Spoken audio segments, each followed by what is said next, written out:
Assalamualaikum warahmatullahi wabarakatuh. Selamat siang rekan-rekan semua. Terima kasih atas kesempatan yang diberikan. Dalam kesempatan kali ini saya akan memaparkan materi tentang bagaimana kita bisa mengakselerasikan proses digital transformasi, terutama di industri, logistik, dan juga supply chain. Sebelum berbicara lebih jauh, mungkin pertama-tama saya coba perkenalan terlebih dahulu. Nama saya adalah Reza. Saat ini bekerja di Telkomsel dengan pengalaman selama kurang lebih hampir 10 tahun di industri telekomunikasi dan saat ini di bisnis unit Telkomsel Enterprise di mana fokus pada pelanggan-pelanggan corporate dari Telkomsel itu sendiri. Bapak dan Ibu dapat mengontak atau menghubungi saya pada LinkedIn atau email terlampir. Baik, dalam kesempatan kali ini, materi yang akan saya bawakan terbagi menjadi beberapa bagian. Yang pertama adalah mengenai latar belakang dan juga potensi di industri logistik dan juga supply chain. Kemudian juga saya akan membahas mengenai use case 5G Smart Warehouse yang baru diluncurkan di tahun 2024 ini di Cikarang, Jawa Barat. Kemudian apa saja keuntungan dan juga impact yang masif dialami bagi end user tersebut. Kemudian ke arah kesimpulan.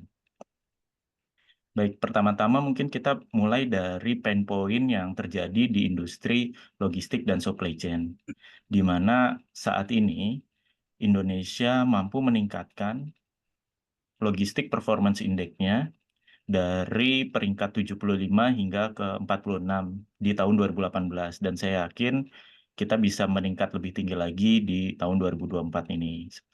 Di mana akibat atau impact yang didapat akibat dari pembangunan infrastruktur, tidak hanya infrastruktur fisik, tapi juga infrastruktur secara digital. Namun di sisi lain, di industri logistik dan supply chain, di mana saya coba bagi dari proses dan juga ekosistemnya masih memiliki beberapa kendala. Dari proses atau fungsi dari supply chain itu sendiri, di mana terbagi menjadi supply and demand planning, kemudian proses procurement and purchasing, kemudian proses di logistiknya itu sendiri, di mana terbagi menjadi inbound dan outbound, warehousing, dan juga proses distribusi di mana masing-masing proses atau fungsi tersebut juga memiliki kendala ataupun tantangan masing-masing. Contohnya, visibility yang masih terbatas dari bagaimana kita bisa mengukur demand dan juga supply dari situasi pasar ataupun market yang berubah-ubah. Kemudian juga dalam proses bisnis yang masih kurang transparan dan juga masih bergantung pada interaksi antara manusia yang di mana memiliki resiko human error. Kemudian juga proses-proses bisnis yang dirasakan masih kurang efektif dan juga efisien. Sehingga hal ini mengimplikasikan pada cost ataupun biaya proses logistik yang tinggi, kemudian juga kualitas dari layanan yang cukup rendah. Hal ini didasari juga karena memang masih terbatasnya ketersediaan data-data dalam pengambilan keputusan yang masih terbatas. Sehingga hal itu mempengaruhi pada kualitas ataupun output dari proses supply chain itu sendiri. Selain itu, di ekosistem di mana terdiri dari supplier, kemudian juga operator baik itu di pelabuhan hingga ke proses pengiriman, dan juga pemain-pemain di industri warehouse, kemudian juga pemerintah, di mana di dalam ekosistem itu sendiri juga masih memiliki beberapa kendala, di mana terbatasnya layanan-layanan tersebut akibat birokrasi yang tidak efektif dan efisien, kemudian juga terjadinya silo-silo antar bisnis proses dan juga stakeholder yang berperan, dan juga masih terbatasnya adopsi teknologi di industri tersebut. Nah, seandainya kita melangkah pada opportunity dan juga potensial dalam mendigitalisasi industri logistik dan supply chain, harapannya kita bisa melihat sebuah peluang di mana kita mampu menawarkan layanan yang lebih baik dengan cost yang lebih rendah, di mana kita juga bisa meningkatkan service level kita kepada pelanggan dan juga memaksimalkan utilisasi aset. Sehingga cost yang kita keluarkan dapat ditekan dan juga user ataupun pelanggan dapat menikmati layanan yang jauh lebih memuaskan atau lebih baik. Kemudian juga inventory cost yang kita bisa kurangi. Kemudian dalam proses bisnis di logistik dan supply chain, ada beberapa prioritas yang kita dapatkan datanya, di mana yang menjadi prioritas paling utama adalah proses operasional untuk dilakukan efisiensi dan juga dalam meningkatkan produktivitas. Kemudian juga bagaimana kita bisa melakukan inisiatif-inisiatif sehingga mampu meningkatkan revenue ataupun pendapatan bagi perusahaan tersebut dan juga cost saving ataupun penghematan dalam pengeluaran yang dilakukan oleh perusahaan tersebut. Karena ketatnya kompetisi di digital era saat ini, kemudian juga industri yang semakin berkembang, maka mendorong para pemain di industri logistik dan supply chain untuk mengadopsi dan mengimplementasikan teknologi dalam rangka mengimprovisasi proses operasional sehingga didapat hasil yang efektif dan juga efisien.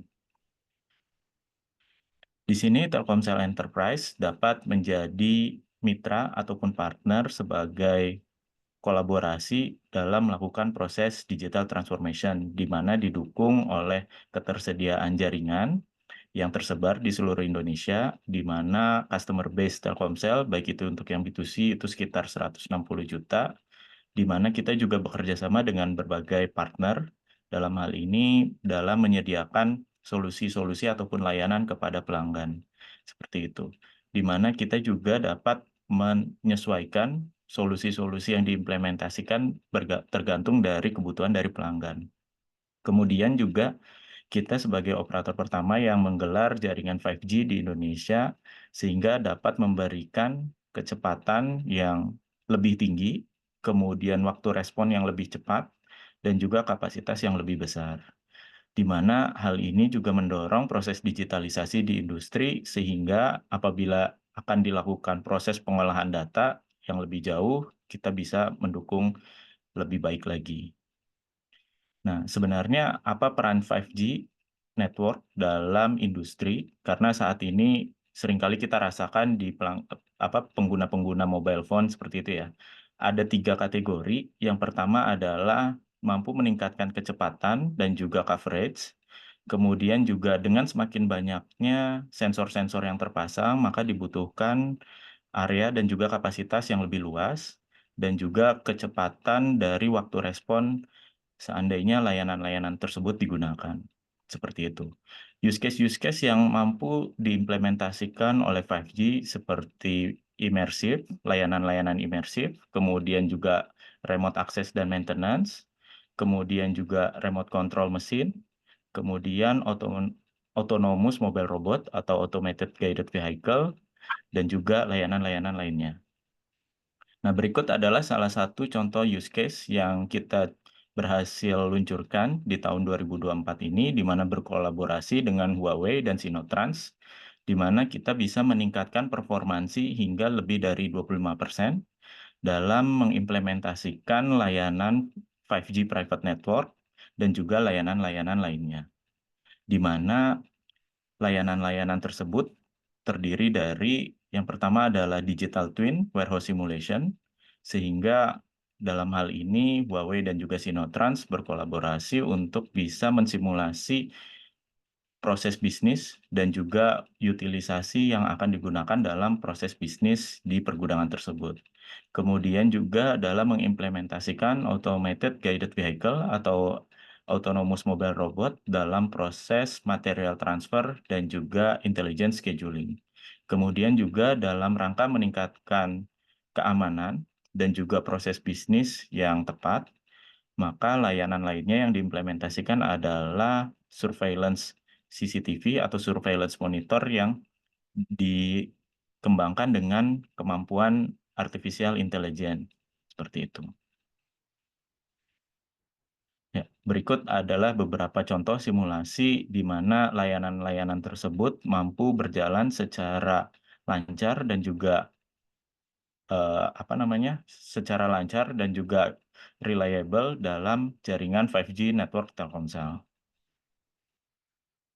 Di mana impact atau benefit dari yang didapatkan adalah kita mampu meningkatkan performansi proses picking material-material yang ada di gudang sekitar 25%. Kemudian juga kita mampu meningkatkan utilisasi space ataupun ruang di dalam gudang hingga 40%. Kemudian juga waktu pemrosesan dalam proses pengiriman barang ataupun penyimpanan hingga 25%, dan juga efisiensi dari proses-proses bisnis hingga 33%. Kemudian juga dalam pengimplementasian use case tersebut, kita mampu mengoptimalisasi penggunaan material hingga 80%, dan juga karena sistemnya sudah terdigitalisasi dan berkurangnya proses administrasi berbasiskan kertas sehingga menjadi lebih paperless, sehingga kita mampu menurunkan penggunaan kertas itu hingga 40%. Kemudian dengan penggunaan robotik dari sebelumnya menggunakan solar hingga sekarang menggunakan berbasiskan listrik, kita juga mampu menurunkan carbon footprint yang ada di proses bisnis pergudangan tersebut.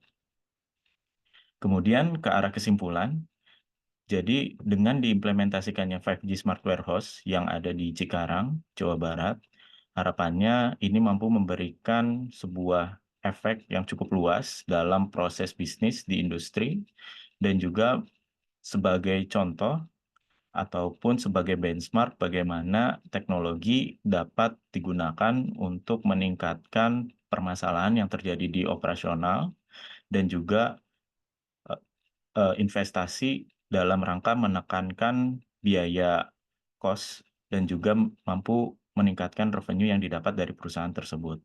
Kemudian dengan diimplementasikannya 5G teknologi, harapannya ini bisa mampu meningkatkan implementasi teknologi industri 4.0 ke industri-industri lainnya sehingga proses digitalisasi yang terjadi di industri dapat semakin masif dan banyak lagi.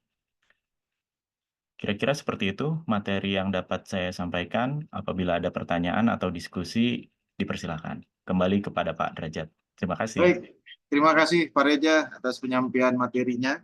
Waktunya pas banget sekali nih Pak Reza. Good.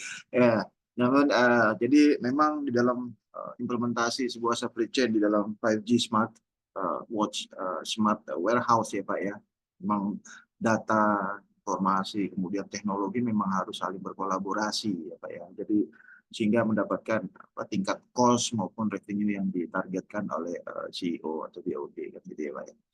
Baik Pak Reza, terima kasih sekali lagi.